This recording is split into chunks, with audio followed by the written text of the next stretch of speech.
Hello friends, कैसे हैं आप लोग। उम्मीद करता हूं आप सब लोग अच्छे होंगे और आप सबकी पढ़ाई भी अच्छी चल रही होगी। आज की वीडियो में मैं आप लोग के सामने जो टॉपिक डिस्कस करने वाला हूं वो है टॉपिक बीजीय व्यंजकों के मान, यानी कि वैल्यू ऑफ एन एक्सप्रेशन। एक एक्सप्रेशन की वैल्यू, एक एक्सप्रेशन का मान।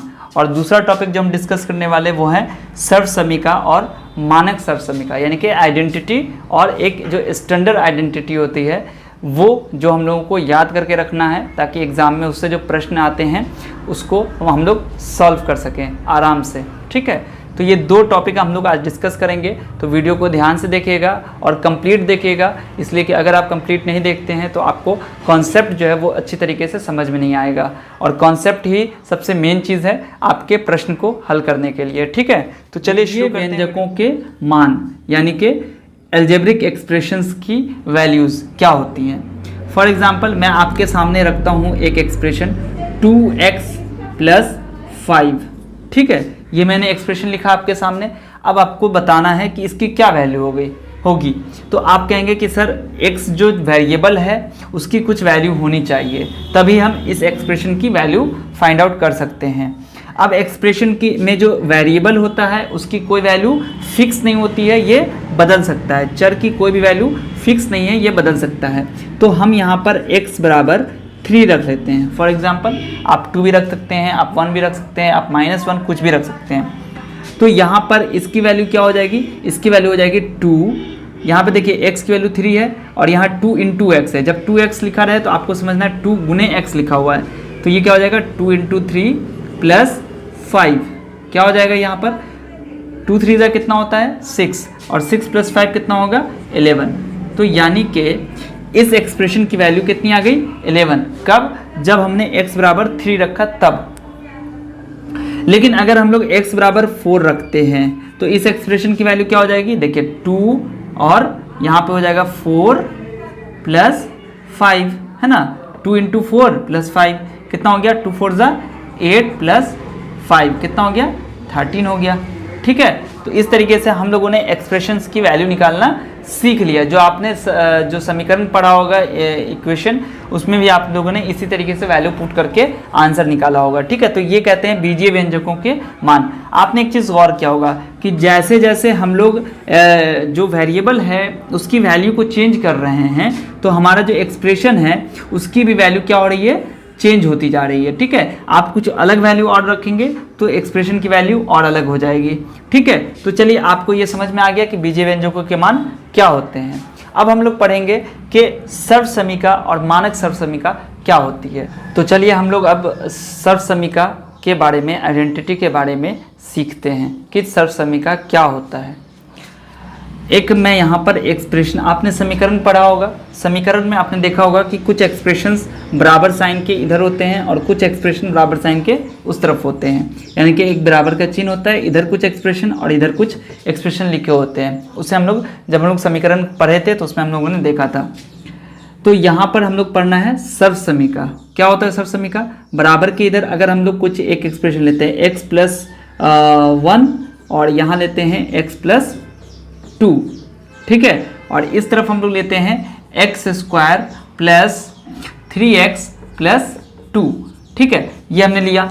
अब हम लोग चेक करते हैं कि ये सर्वसमीका है या नहीं है। ठीक है, सर्वसमीका क्या होता है कि जिसमें x की वैल्यू कुछ भी रखी जाए, LHS और RHS बराबर आए, यानी कि हर एक वैल्यू के लिए, ये नहीं कि कुछ अलग वैल्यू के लिए, कुछ खास वैल्यू के लिए, सभी वैल्यूज़ के लिए LHS की जो वैल्यू हो वो RHS की वैल्यू के बराबर हो। मैंने अभी आपको बता दिया है कि कैसे हम इसके व्यंजक का वैल्यू मान निकालते हैं, वैसे ही हम लोग इसका मान निकालेंगे, फिर इसका मान निकालेंगे और ये चेक करेंगे कि LHS और RHS बराबर है या नहीं है। ठीक है, चलिए यहाँ पर हम लोग ले लेते हैं फॉर x बराबर मान लेते हैं हम लोग यहाँ पर 2 रख के देखते हैं। ठीक है, आप यहाँ पर x की जगह पे कुछ भी रख के चेक कर सकते हैं।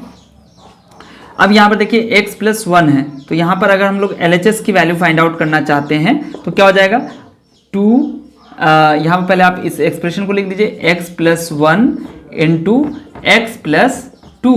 क्या हो जाएगा 2 + 1 और यहाँ हो जाएगा 2 + 2। क्या हो जाएगा यहाँ पर 2 + 1 कितना होगा 3 और 2 + 2 कितना होगा 4। तो जोड़ेंगे तो कितना आएगा 12। ठीक है, तो LHS इतना आया। अब RHS निकाल के देखो, RHS क्या हो जाएगा, RHS की वैल्यू हो जाएगी x square plus 3x plus 2, ठीक है। तो यहाँ पे क्या हो जाएगा 2 का स्क्वायर प्लस 3 इंटू 2 प्लस 2, कितना हो जाएगा 2 2 ज़ा 4 प्लस 3 2 ज़ा 6 प्लस 2, कितना हो गया 4 प्लस 6 कितना हुआ 10, 10 प्लस 2 कितना हो गया 12। तो आपने देखा कि LHS भी 12 आया और RHS भी 12 आया, यानी कि x बराबर 2 रखने पर ये वैल्यूज़ हमारी सेम आ गई। अब आप यहाँ पर x बराबर 3 रख के भी चेक कीजिए, x बराबर 4 रख के चेक कीजिए, x की जगह पे आप कोई सी भी वैल्यू डाल के चेक कीजिए क्या LHS RHS की वैल्यू बराबर आती है या नहीं आती है। चलिए हम लोग एक और वैल्यू कोई भी पुट करके चेक करते हैं। मान लीजिए हम यहाँ पर x की जगह 5 रखते हैं, ठीक है, x की जगह पे अब हम लोग 5 रख के और देखते हैं कि इसकी वैल्यू क्या आती है। ठीक है, देखिए हमने यहाँ पर x की जगह 5 रख दिया, आप कुछ भी वैल्यू रख के चेक कर सकते हैं। क्या हो जाएगा LHS कितना हो जाएगा, LHS बराबर हो जाएगा, अब हम डायरेक्ट वैल्यू रखते हैं 5 प्लस 1 और 5 प्लस 2 कितना हो गया 6 इंटू 5 प्लस 2 कितना हो गया 7, ये हो गया 42। RHS की वैल्यू रखेंगे, RHS में जो वैल्यू है वो क्या है, जो एक्सप्रेशन दिया गया है x square plus 3x plus 2, इसमें हम लोग क्या करेंगे x की वैल्यू कितनी है 5 रख के देखिए, 5 का स्क्वायर प्लस 3 इंटू 5 प्लस 2 कितना हो जाएगा 5 5 जा 25 प्लस 15 प्लस 2। अब देखिए 5 प्लस 5 10, 5 5 10 2 12 के 2 हासिल 1 2 1 3 1 4। आपने देखा कि x बराबर 5 रखने पर LHS और RHS दोनों बराबर आ गए, आए ना। तो इस तरह का जो भी आपको दिखेगा इक्वलिटी साइन के साथ कोई भी समीका अगर आपको दिखाई देगी, कोई भी एक्सप्रेशन दिखाएगा, तो आप उसको समझेंगे कि ये सर्व समीका है। कब समझेंगे, जब आप उसमें x की यानी कि वेरिएबल की कुछ भी वैल्यू डालने के बाद आपका जो LHS और RHS की वैल्यू है वो सेम आ जाए, तब आप समझेंगे कि वो सर्व समीका है। लेकिन इसी जगह पर एक और एग्जाम्पल लेके देखते हैं, आपको समझ में आ जाएगा कि सर्व समीका और समीकरण में क्या अंतर है।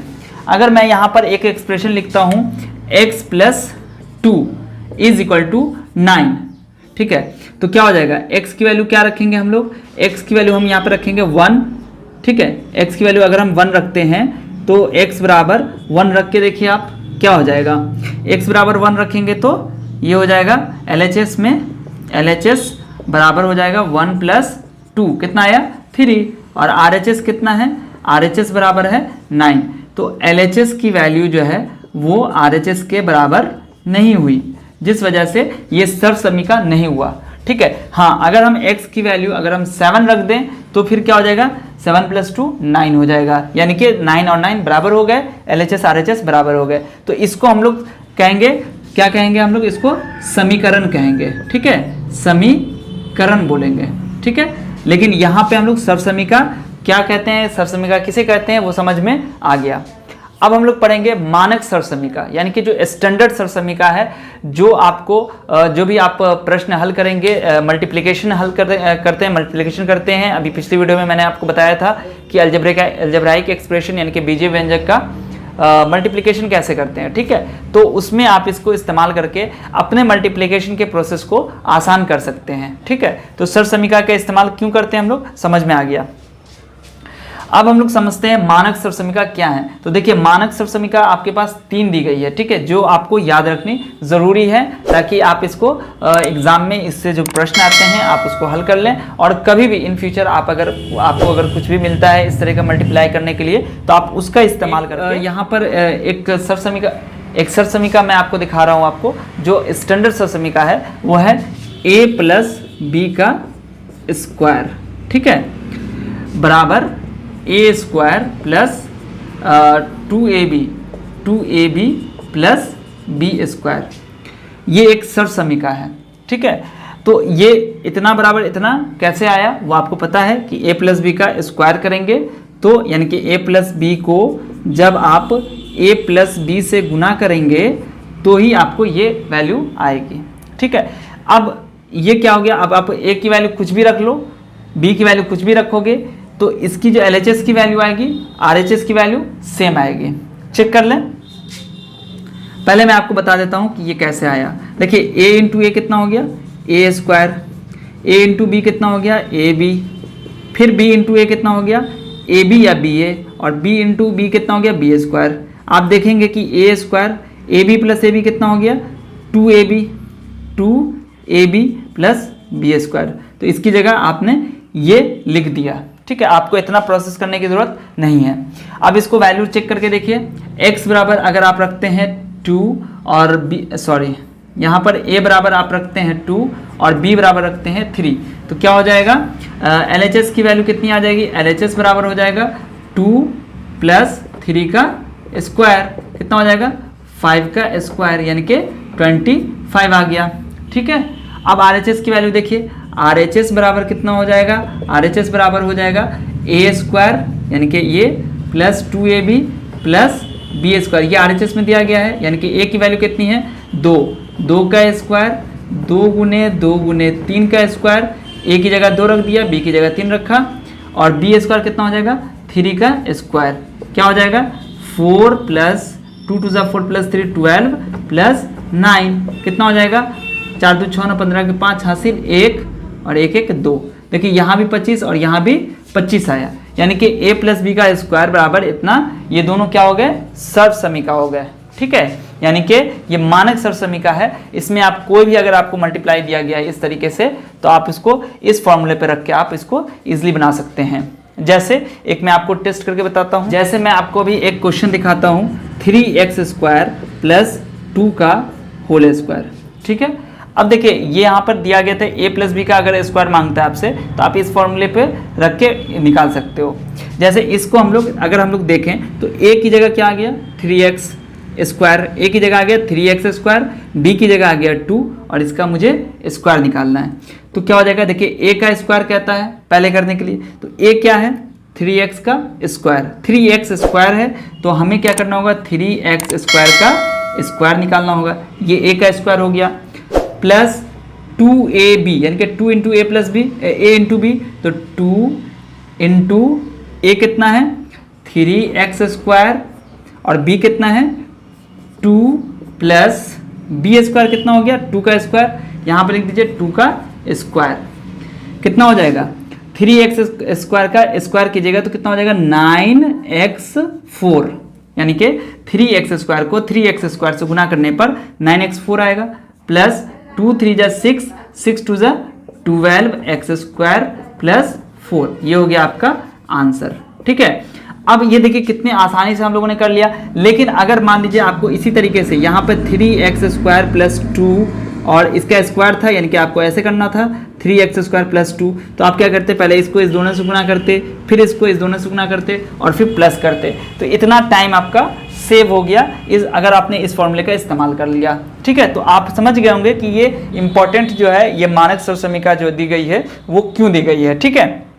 इसमें एक और आता है, वो है a माइनस बी का स्क्वायर बराबर हो जाएगा a स्क्वायर माइनस, यहाँ पे हो जाएगा minus 2ab plus b square.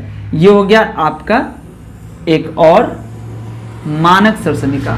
और एक होता है a minus b into a plus b, तो ये हो जाता है a square minus b square, ठीक है। ये भी आपका क्या हो गया, एक आइडेंटिटी हो गई जो स्टैंडर्ड आइडेंटिटी कही जाती है।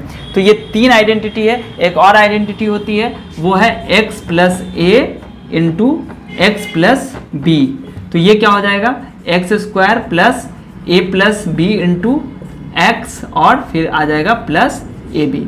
ये भी आपका स्टैंडर्ड आइडेंटिटी है। यानी कि अगर आपको कोई एक एग्जांपल मैं आपको बता देता हूँ कि अगर आपको x प्लस 2a और यहाँ पर x प्लस 4, अगर इसकी वैल्यू निकालनी है तो आपको क्या करना होगा, x को पहले इन दोनों से गुना करना होगा, फिर 2a से इन दोनों को गुना करना होगा, तो आपको थोड़ा सा टाइम लेंदी आपका हो जाएगा, टाइम ज़्यादा हो जाएगा। तो आप इसकी मदद से आप ये कर सकते हैं। कैसे कर सकते हैं, एक्स स्क्वायर यानी कि इस एक्स स्क्वायर निकालेंगे, एक्स यहाँ पर दिया गया है, प्लस ए प्लस बी यानी कि ए और बी को जोड़ देंगे, इंटू एक्स कर देंगे, प्लस ए बी कर देंगे, ठीक है, यानी कि ए और बी को गुना कर देंगे, यानी कि 8a, ठीक है, तो आप इसको करके देखिए और मुझे कमेंट सेक्शन में बताइए कि इसका जो आपने गुना किया और इस फॉर्मूले पे जो रख के गुना करते हैं दोनों सेम आता है या नहीं। ठीक है, तो ये कुछ मानक सरसमीका है, इसको आप याद कर लीजिएगा।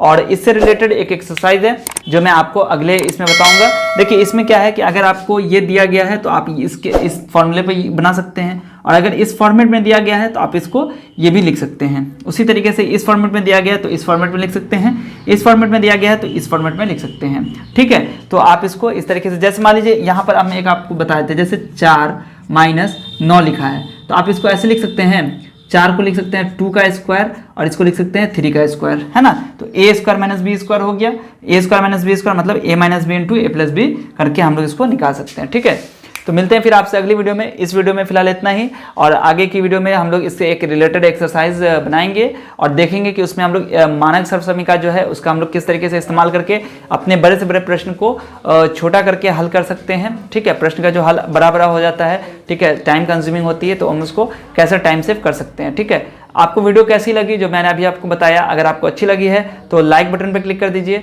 और अगर चैनल को अभी तक सब्सक्राइब नहीं किया है तो प्लीज़ चैनल को सब्सक्राइब कर दीजिएगा और बेल के आइकन को प्रेस करके ऑल नोटिफिकेशन पर क्लिक ज़रूर कीजिएगा।